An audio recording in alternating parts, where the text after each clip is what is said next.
All right, Bible. In the 5th chapter of John's Gospel, we're told that Jesus went up to Jerusalem for one of the Jewish festivals. Now, when John tells us that Jesus was in Jerusalem for a Jewish festival, he's telling us that Jesus is going to the world's most religious of cities, and there'll be lots of people in that deeply religious city who are in the same industry that he's in, the God industry. Right? Sorry to put it that way, but Jesus, at this point in his career, has a career, and it's the God career, okay? So, in Jerusalem, during this festival, there's going to be all sorts of people who are in the same business that Jesus is in. The Bible teachers are going to be there, the priests are going to be there, religious experts from every colour of the religious spectrum are going to be there, and they're going to be there for some kind of conference, talking about religious stuff, talking about the latest trends, the latest products, all that kind of thing. You get the picture.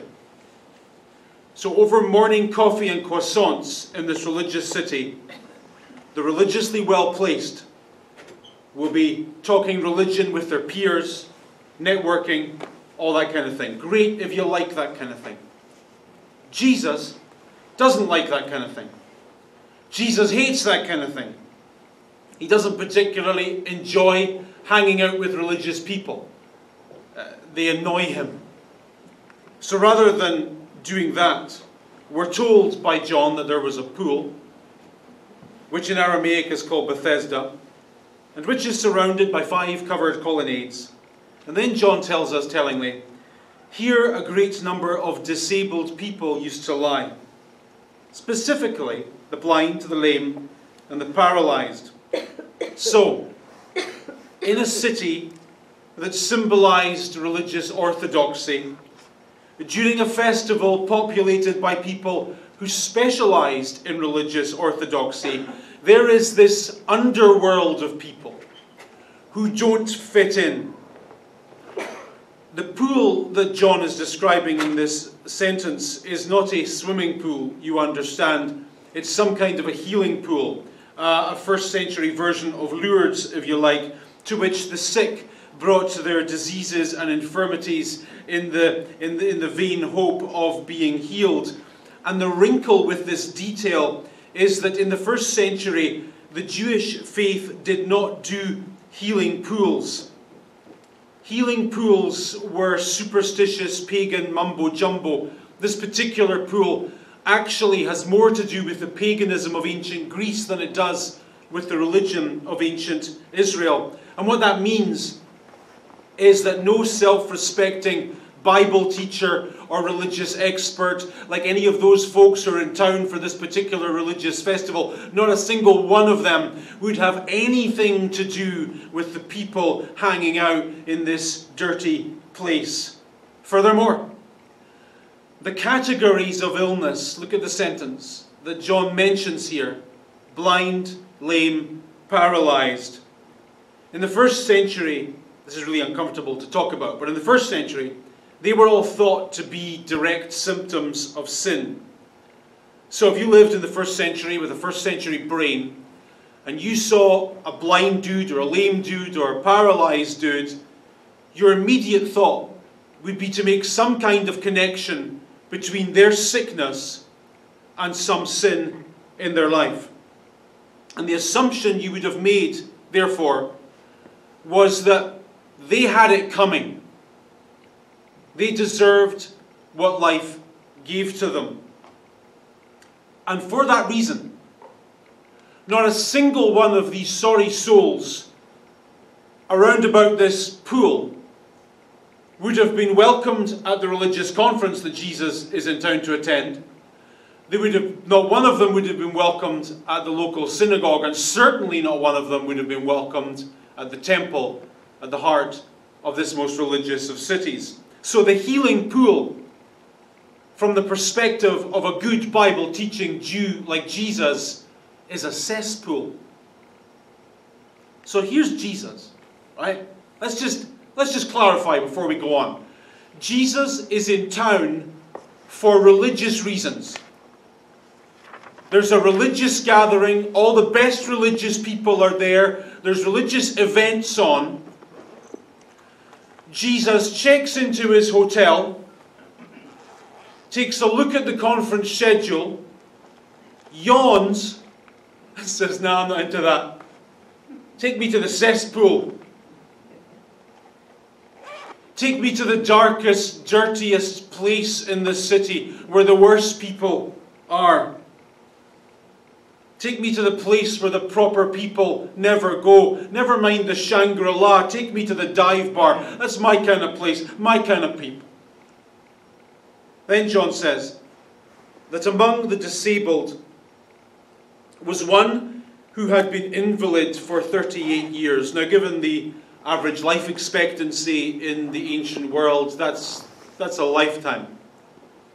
So in this sentence, we are dealing with a person who has known nothing but the inconvenience of disability, and within his culture, the shame and the embarrassment that came along with that.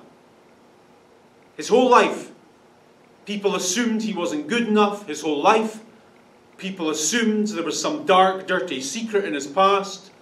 His whole life, people thought he was a second-class citizen. And then we are told that when Jesus saw him lying there and learned that he had been in this condition for a long time,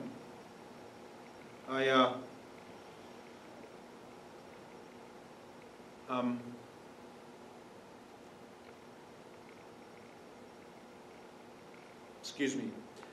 I was talking to a person yesterday, and we were talking about faith and Jesus and about doubts.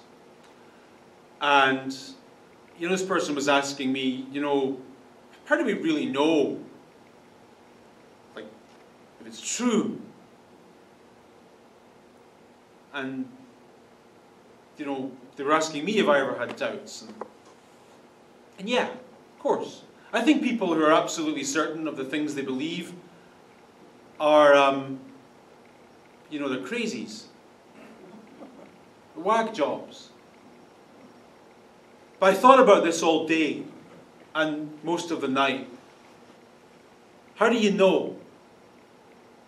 How do you know? Why are you still a Christian? After it all, why? Why do you still hang on to it?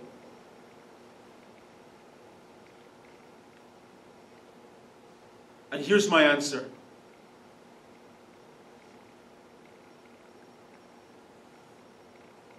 Because Jesus is the one thing I'm willing to risk being wrong about. From now, tomorrow, to my very last day, Jesus is the one thing in this life I am willing to risk being wrong about. And I see something of that in the sentence that's on the screen there. Do you know what that says? It says that Jesus is in town for religious reasons, to talk to religious people. And instead of doing that, he goes to the worst part of the city. And he sees some guy. And the Greek text says he learned. He took the effort to ask questions about this guy that people couldn't care less about and learn his story.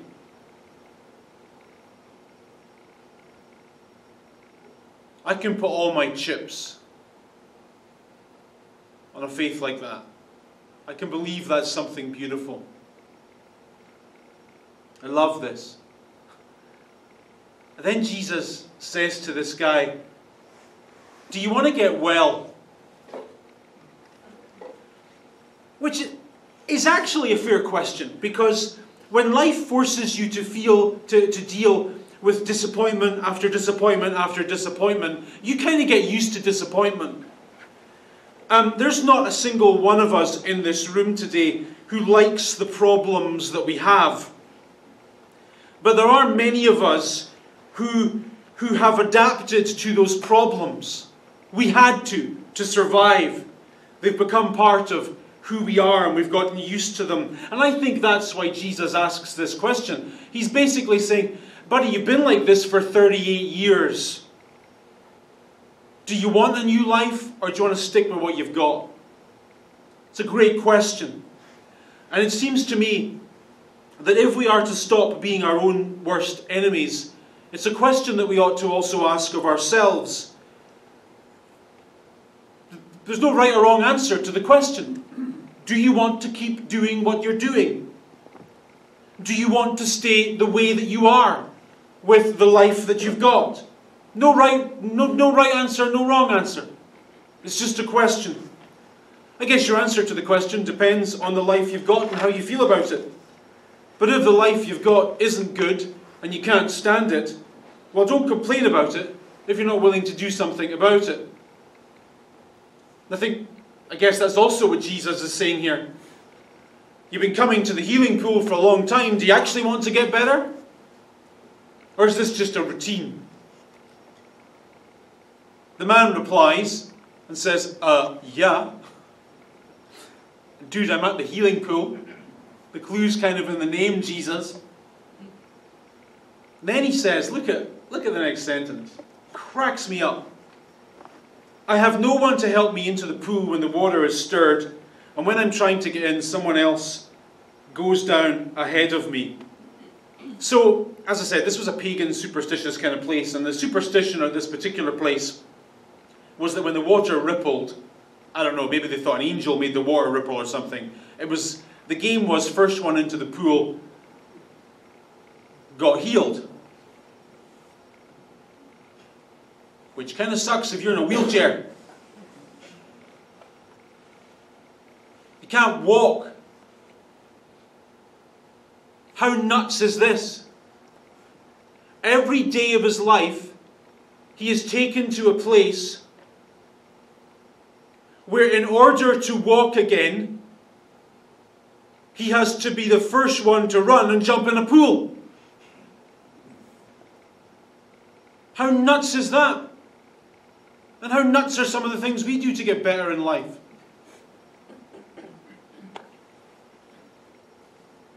In the next sentence we read very matter-of-factly that, with no detail whatsoever actually, Jesus said to him, get up, pick up your mat and walk. And once the man was cured and he picked up his mat and walked. Okay. Then we come to the nub of the story. The day in which this took place was the Sabbath day. Now up until now this has been a human story. Lots of pathos in it. I really like the Jesus I've seen in it. I'm willing to risk being wrong about this Jesus. I like it. It's been a story about that Jesus meeting an ill guy and making his life better. Now it's a different story. Now it's a story about Jesus meeting a guy, making his life better on the Sabbath day. This is game-changing information. The word Sabbath, as you know, comes from the Hebrew word Shabbat, which basically means to rest. This concept comes from the fourth of the Ten Commandments, which says this. And remember, these words at the time of Jesus were regarded as being the most important in the Torah. Remember the Sabbath day by keeping it holy. 6 days you shall labor and do all your work. But the seventh day is a Sabbath to the Lord your God. On it you shall not do any work, neither you, nor your son, nor your daughter, nor your manservant, nor your maidservant. Some of you are thinking, I would like to get my son or daughter to do work 1 day a week. Never mind. Anyway, like I said, during Jesus' lifetime, these words were regarded as being among the most important in the Bible. So important, actually, that the rabbis who lived around the time of Jesus basically defined good religion as the keeping of the Sabbath. And what's going on in Jerusalem right now? There's a religious conference. Religious experts from all over the religious world are in the world's most religious of cities talking about religious stuff. And I'm guaranteeing you, 80% of the conference schedule was discussions and seminars on the Sabbath day, and how important it was, and new rules and new ideas and new trends and new things they needed to try. It was all about the rules of the Sabbath for these people. And while they're talking about that over coffee and croissants, they see this guy walking down the street carrying his mat. And you're not allowed to carry stuff on the Sabbath. It's against the rules. So they interrogate him. And then in the next sentence, the man is like, hey, it's not my fault. And then he just says it innocently. He says, the man who made me well said to me, pick up your mat and walk. Just clarifying what's happening. Religious people in town for a religious conference talking about religious stuff. They're talking about the rightness of their rules with respect to the Sabbath. They see a man walking down the street carrying things. You're not allowed to carry things on the Sabbath. And they call him on it.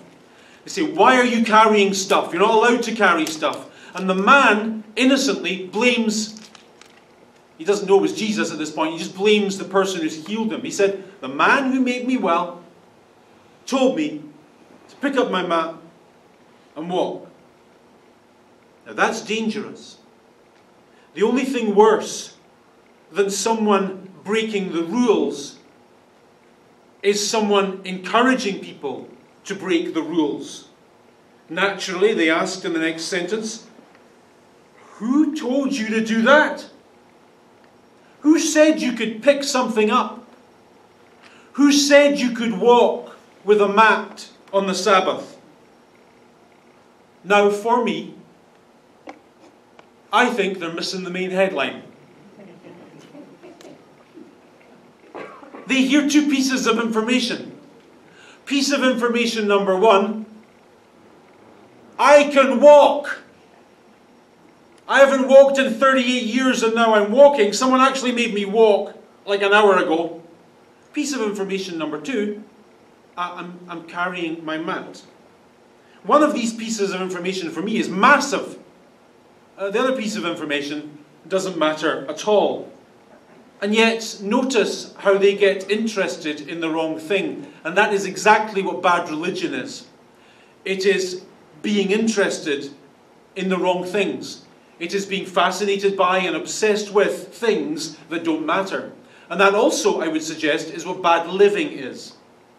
Being interested in the wrong things. Being fascinated by stuff that just isn't important and just doesn't matter at all. Majoring on just trivial nonsense. All the while forgetting and ignoring the things that do matter and actually are important. I guess that's the trick to getting life right, isn't it? Relationships right, money right, business right, careers right, anything in life. That's the trick, I think. Pay attention to the right things. And don't waste time worrying about things that don't matter. You're welcome. Then in the next sentence we read that the man who was helped actually had no idea it was Jesus. Because Jesus, at this point in the gospel stories, he's a bit like the invisible man. He slips in, he slips out, doesn't want to fuss. However, later Jesus found him where? At the temple. Whoa! The person who an hour ago was in the cesspool with his reject pals. That person was not allowed in the temple. They were really strict about who did and didn't get into the temple. There were actually signs outside with lists of who couldn't get in. There were religious police stopping the wrong people getting in. And this guy was the wrong person. For 38 years, he's lived in the shadow of the world's most religious of buildings. He's seen people coming and going every festival. Pilgrims, their happiness, their joy, their euphoria. He's seen it at the side of the road with his empty coffee cup out. You know? Now for the first time in his life, he's there. This is the best day of his life. All because Jesus took the time to learn and ask questions at the cesspool. And then Jesus goes up to him.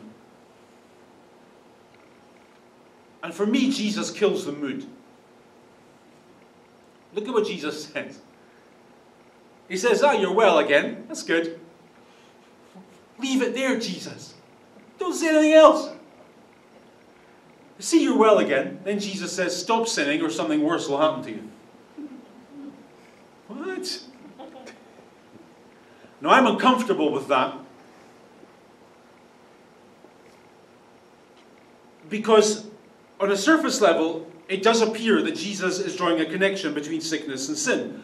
And the reason I'm uncomfortable with that, not only do I know as a modern person that that is medically nonsense, but also I know as a biblical student that that is actually not what the gospel says. And I also know from other parts of the Jesus story that Jesus explicitly severs this ancient connection between sickness and sin. So there's that story in the Bible where there's this blind man and Jesus' follower was asked, who sinned? Was it this guy or his parents that he was born blind? And Jesus is like, no. It doesn't work like that, dummies. It doesn't work like that. So I know Jesus doesn't feel and mean what he appears to be saying here. What Jesus is actually saying here is something much more profound. He's saying here that there are worse fates in this life than not being able to walk. There are worse things that happen than losing your health. So live right. That's fair enough. I can take a risk on that. Then I'm angry. All right? Next sentence. The man went away and he told the Jewish leaders that it was Jesus who made him well. I don't like him. Do you like him? Do you like this idiot? Jesus, 1 hour ago, did him a solid. I actually don't have the words to describe how nice Jesus was to him. He couldn't walk for 38 years, now he can walk. And he knows these powerful religious people are out to get Jesus. And he betrays Jesus. He is a scumbag. If I was Jesus, I'd say, hey, miracle reversed. Back to the cesspool. Because that's the kind of guy I am. But here's why this matters. Here's why I can take a risk on being wrong about Jesus. The fact that this guy is a scumbag is great news for you and me. Because if Jesus only helps the nice people, the good people, the perfect people, I got nothing for you. Jesus helps people who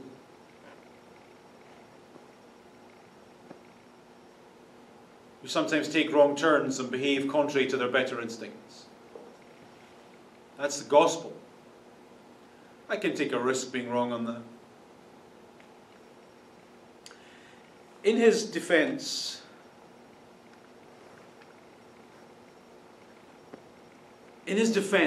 Jesus made it worse. He said, my Father is always at work to this very day, and I too am working. So what he's saying here is, okay, Mr. Religious Experts, I have a question. It should be easy for you to answer. You are, after all, religious experts. Here's my question. Does God observe the Sabbath? Does God obey the words of the fourth commandment? Because if he does, who's running the universe while God's having his Sunday afternoon nap? And I actually know the answer to this question. The consensus of first century rabbinical opinion was that God never stopped.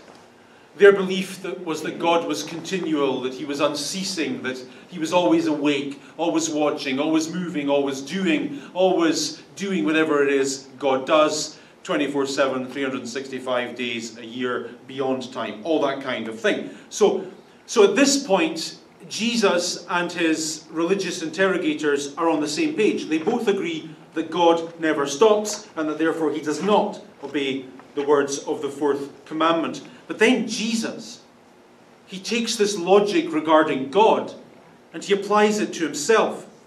He seems to be saying here that the same factors that permit God to be doing stuff on the Sabbath also apply to me.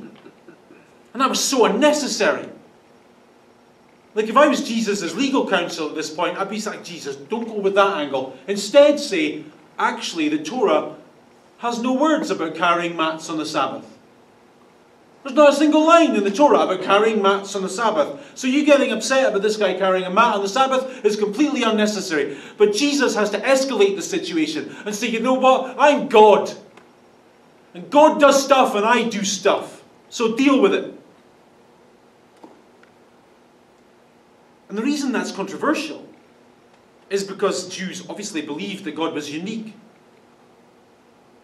And that no one had a special relationship with him. And so when they hear Jesus call God Father, as he does in this sentence, for him and for them, that is coming dangerously close to blasphemy. Which is exactly why we read in the next sentence that they tried all the more to kill him. Now remember, these are religious people in the world's holiest of cities, in town for religious reasons, to talk about religious stuff, to talk about the Bible and about faith and about all that's good and true. And while they're doing that, they're planning to kill someone. Nasty.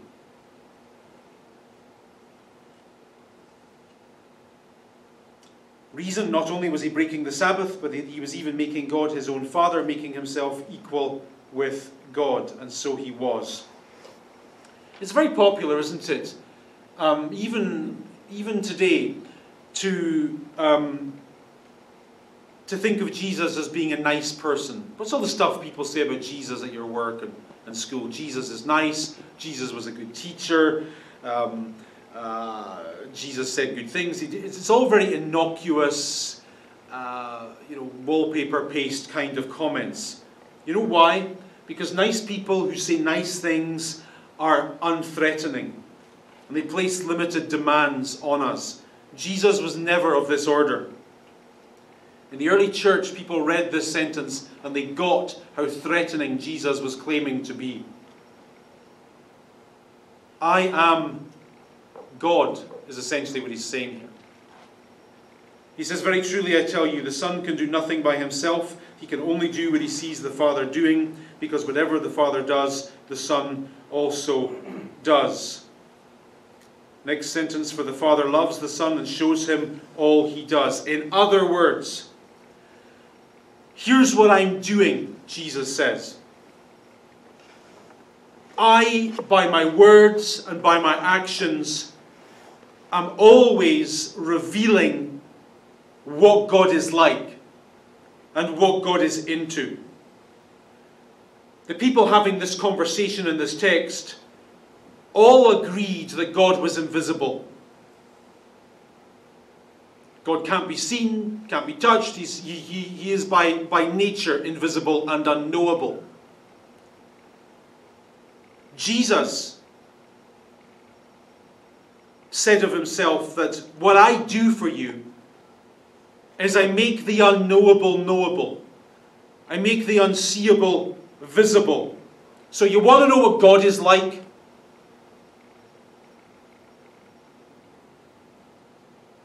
Do you want to know what the judge of all your souls is like? Do you want to know what the author of the Ten Commandments is like? He is like a guy who couldn't care less about some boring religious conference and who makes a beeline down to the cesspool of a city and takes time to learn the story of a man who has nothing. who has been broken for longer than he can remember, and who bothers to touch that man and give him a brand new life. That's what God is like.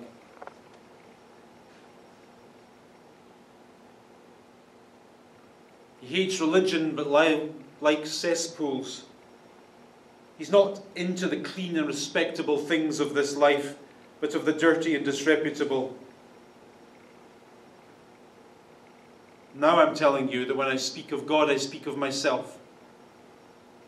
You want to know what God is like? Just follow me around for a day and look at the stuff I do. Then he says, he will show even greater works than these, and you will be amazed. For just as the Father raises the dead and gives them life, so too the Son will give life to those whom he is pleased to give it.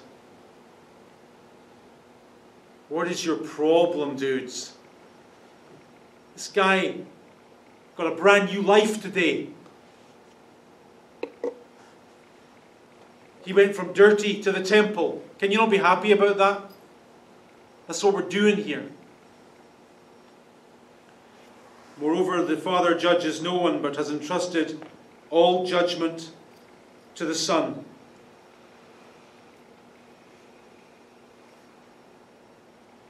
I remember when I was a kid, you know those bits of the Bible that scare you? Like the judgment bits? I never liked those bits of the Bible when I was a kid, and I guess there's a part of me still doesn't. But look at what Jesus says in this sentence. I am the judge. And what kind of a judge is he? The one who couldn't care less about the silly rules of religion, and who heads straight to the dirty places of this world, with nothing in his heart but love and understanding and compassion and healing. I can take a risk being wrong about that.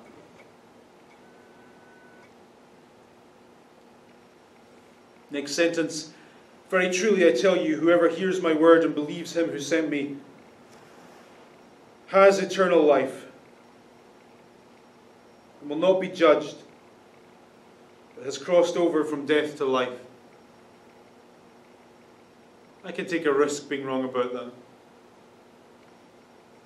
Very truly I tell you, a time is coming and has now come when the dead will hear the voice of the Son of God, and those who hear will live. I can take a risk being wrong about that too. Now, brass tacks.